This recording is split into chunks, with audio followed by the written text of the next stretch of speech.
Are you feeling unheard? Are you feeling used? Do you feel as though your spouse, your girlfriend, or boyfriend's love is actually conditional and is based on what you do or not do, what you provide or don't provide? Well, if that's the case, you've got to watch this video for some real solutions today.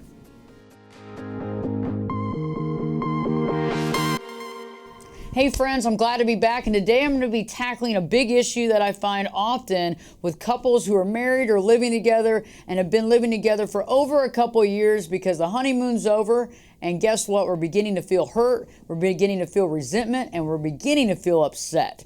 And it's all coming from different little symptoms, and those symptoms can be, but not limited to, that, well, they seem to be treating you not as good as they treat their friends, okay? Your spouse or girlfriend or boyfriend. It seems like your spouse, girlfriend, or boyfriend are never happy. Like you try to do everything for them and they're never happy. They're having difficult times. You try to be there for them, and unfortunately, it seems like you can't do anything right. When you do something wrong, they're the first to nitpick. They're the first to point it out. And you feel unloved and uncared for. So these are the symptoms, but what's the real problem? What is really happening in your relationship right now? Well, before we often really find the solution, what do? We internalize the problem, okay? I go inside myself and I go, you know what? I guess I'm just not lovable. I guess I'm just not pretty enough. I'm not good enough. I'm not fast enough. I'm not smart enough. And maybe there's somebody else that they're having sex with or having a relationship with, and I'm just over here holding the bag. Okay, so that goes through everybody's mind. We have this insecurity, we lower our self-worth, we lower our self-value, and we try to figure out what's wrong with us because we figure that's got to be the problem. The problem can't be bigger than that.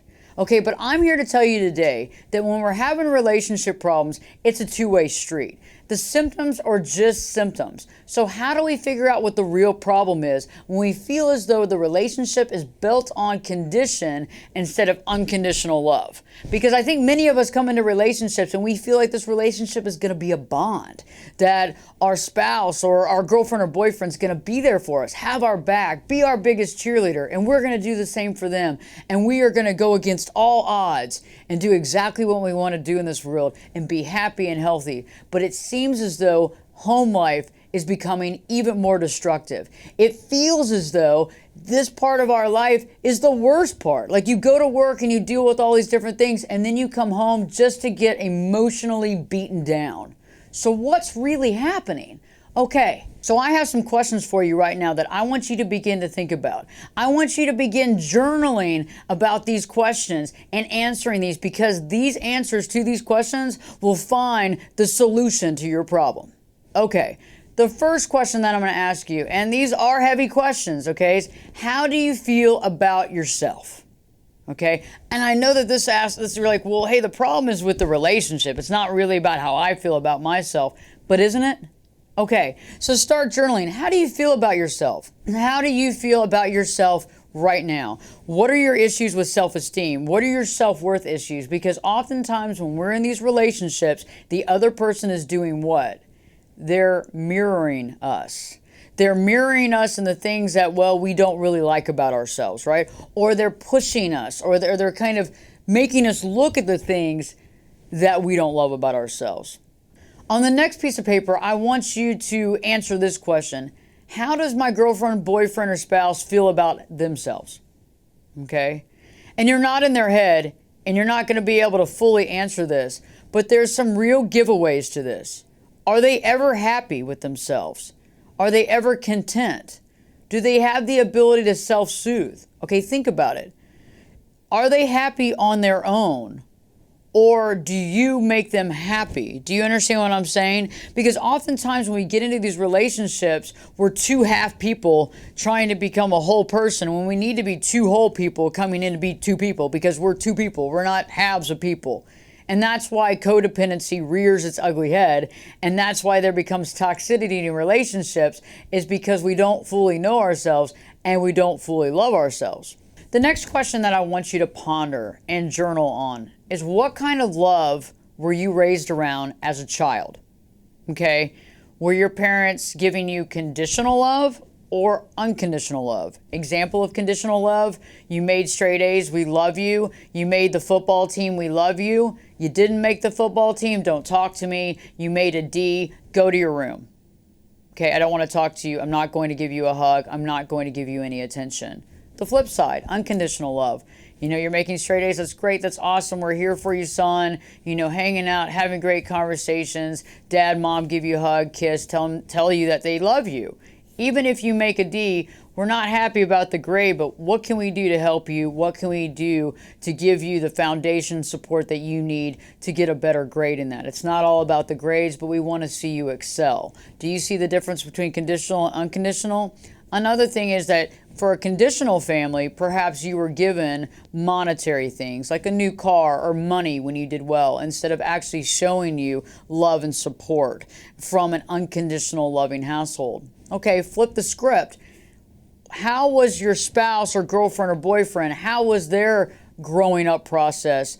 And did they grow up with conditional love or unconditional love? Because remember, what we grew up with was our normalcy, no matter how unhealthy it was. And unless we actually work to make those changes, we take what we were raised with and we bring it into our relationship. So if I was raised in a fully conditional love household, I'm going to treat you the same way until I work on myself.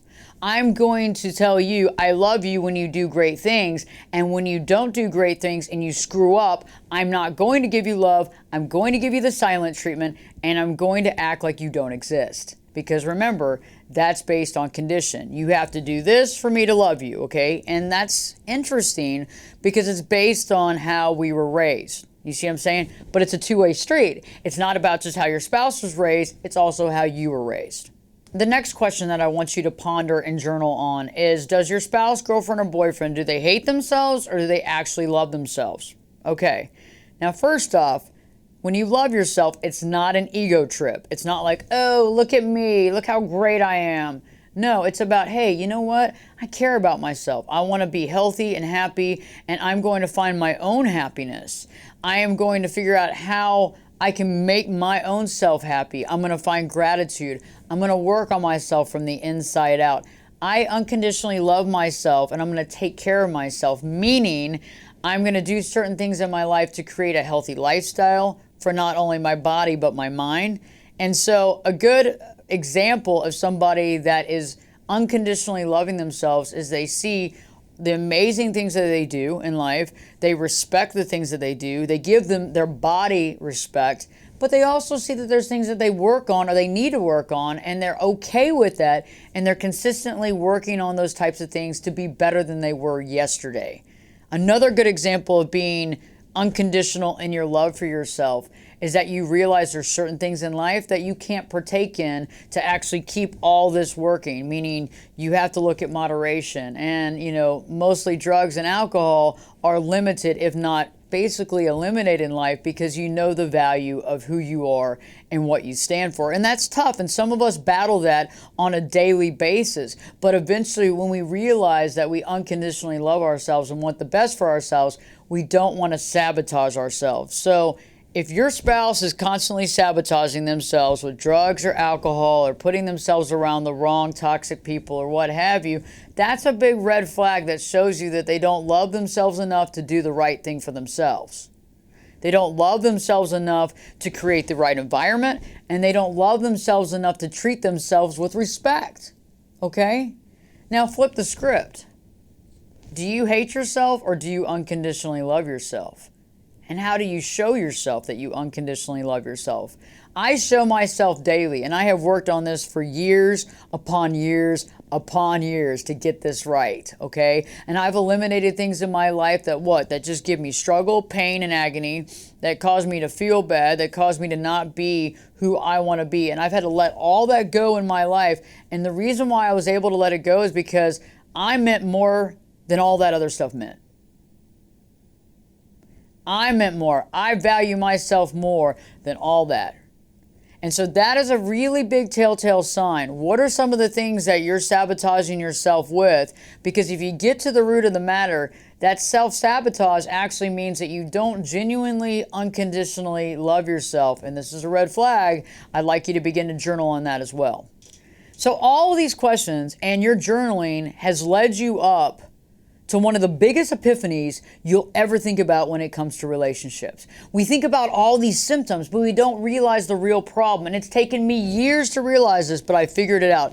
The real issue is if I don't unconditionally love myself, I can't begin to unconditionally love you. Do you get what I'm saying? If I don't unconditionally love myself, I can't begin to unconditionally love you. So if two people are in a relationship and neither one knows how to love unconditionally, then it's all based on conditional love. You're going to feel hurt. You're going to feel put down. You're going to feel emotional beat down. You're going to feel uncared for. You're going to feel unloved. Those are all byproducts of conditional love and conditional love. Okay? Do you see what I mean? And that's the basis for the entire issue in the relationship. And it's based on how we were raised, and it's also based on the fact that you've got to figure out who you are and love yourself before you can love your spouse the way that everybody needs to be loved. This is the basis of all relationships, okay? So you get what you give, right? If you're giving out unconditional love, you're going to get it back. Or you're going to realize that this isn't working and you got to move on. So what's the solution? How do we get over this? Well, the first thing is that you got to actually work on yourself. You've got to begin with looking in your own backyard and finding out and doing your due diligence on what you respect about yourself and how to get right with you. And it's time to work on those codependency issues, those boundary issues, those things that make us enmeshed in the relationship where we feel as though we've lost our identity. Well, why have you lost your identity? Because you don't know who you are. We have to take a step back and analyze, who am I? What do I stand for? What do I love and respect about myself? And I think the biggest way to begin to find unconditional love for yourself, because oftentimes we don't understand what that is to ask yourself, what do I respect about me at my core? Because respect directly relates to love. Unconditional love. What do I respect? What do I believe in myself? What can I work on? And you begin to ask those important questions. What do I value? What are my values? What do I stand for? And then once you begin to work on you, the personal work, it's interesting how when we work on ourselves, it impacts everybody around us. Okay? And I'm not talking about going around talking to your spouse or girlfriend, look what I'm doing all this work and talking about it. I'm talking about not talking, I'm talking about walking the walk. Okay? So getting in the nitty gritty, getting down and dirty and figuring out what is it about me that I have had to fight with? What are the issues that I have with my self-respect, with my self-esteem, with my self-worth? And get down to those questions and ask yourself, even back as a child, why do I feel this way about me? Why do I have a low self-value? Why do I have a low self-worth? And what can I do about that? And I found that when we begin to get to those questions and we ask ourselves about those unconditional love aspects, we begin to realize that we actually are a good person, that we deserve to be loved, but we deserve to be loved by ourselves first, and everything else falls into place. As you begin to walk the walk, there's three things that are going to happen real quick. And we'll talk about more of this in upcoming videos. And I've talked about some of these in some recent videos. So the first thing is dealing with boundaries and creating those boundaries in your life. And boundaries are created in relationships when the person that's creating the boundaries realizes their value. Okay? We don't have time for people walking all over us. We don't have time to deal with people that are going to put us down or disrespect us, right? And when we realize that we respect ourselves enough to create boundaries against disrespect, that's your first indication that you're beginning to find unconditional love. I've done several videos on boundaries and self-respect, and you can find those on the YouTube channel. And this is fundamental to creating relationships where both people are able to speak freely and communicate their feelings and be honest and grow together, okay? Nobody grows in a dictatorship.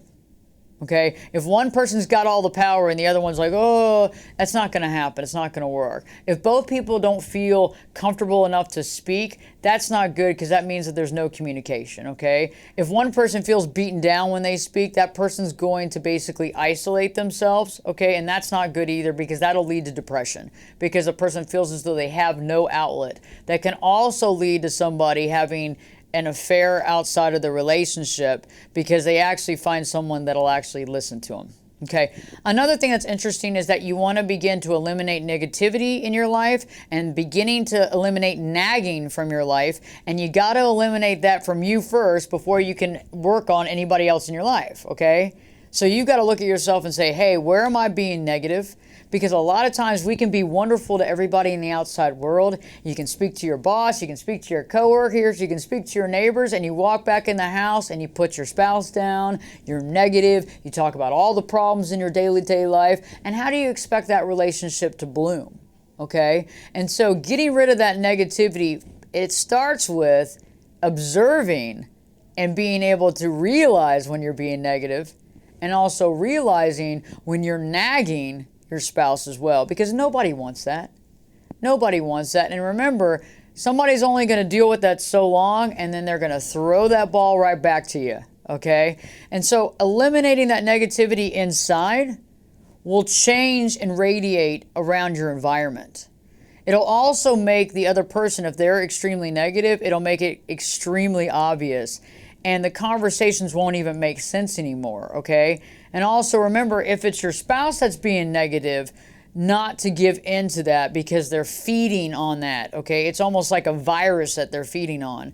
You know, not giving them the ammunition for that, but it begins with cleaning up your act and realizing when you're being negative and basically substituting that negative attitude with a more positive attitude, a more realistic attitude. I'm not talking about daisies and unicorns and everything, but I'm saying to begin to realize that our mindset and the way we think relates to how we feel, and that also relates to what happens in our lives because our thoughts become things. If I'm thinking all negative thoughts all the time, my life's probably not that good. If I'm thinking more realistic, positive thoughts, then it's probably a better situation. And it's also going to allow me to feel better, and I'm going to internalize less stress, and I'm probably going to have less health ailments and health problems because guess what happens? Internalized stress causes disease. There's a lot of video on that as well. Last but not least is when we become mindful. We become mindful instead of staying on the sidelines of our life.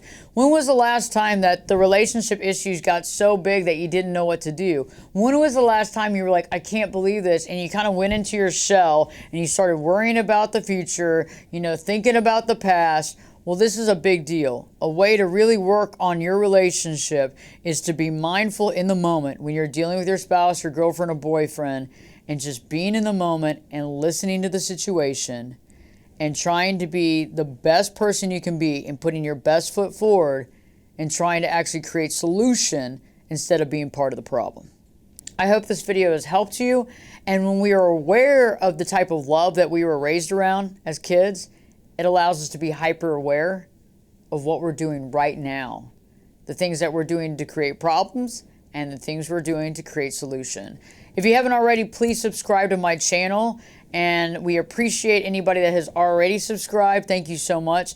And please share this with your friends and family. And if you can, please add a comment. I would love to hear from anybody that has been raised by a family that was very conditional with their love, that has done the personal work and made changes to their life to be an unconditional lover with their spouse, girlfriend, or boyfriend. And I'd like to know how that turned out and how your relationship is doing right now. In the meantime, don't forget to live your true life. Are you currently in a toxic relationship and unsure what the next day will bring? Have you often wondered if there's more to life than this? Do you suffer from self-esteem issues that you've had since you were a young child? Have issues or have difficulty speaking with your family? Do you feel surrounded by self-centered people? Seems as though you're always giving and they're always taking. If you've answered yes to any of these questions, you need some answers. The 10-day challenge to live your true life gives you the knowledge and techniques for creating boundaries in your life that help us to deal with family, as well as dealing with those narcissistic and toxic people in your life. It offers the insight into understanding and overcoming your self-esteem issues, and to begin to see for the first time your amazing value. You owe it to yourself to find the power within you.